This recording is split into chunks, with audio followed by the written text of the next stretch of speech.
que não pode faltar na sua geladeira, menina? Falaram com a gente ali agora. Espaço vazio. Não pode faltar espaço vazio. A gente preenche ele com bacon. A gente tem facilidade. Margarina. Requeijão, hein, menina? Manteiga.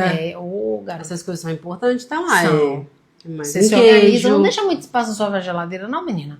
Vai lá, faz uma compra, uma feira. Tomate. Entendeu? Uma feirona. Um alface. Coisas verdinhas bem maravilhosas. Entendeu? Um cheiro verde pra dar um tchananã na sua comida aí, ó. Entendeu? Um coentro, uma salsinha lá no congelador, Não, mas já eu garantindo um tempero e mas ela outro. gosta e tal, isso aqui. Deixa o negócio lá. Não, tudo bem.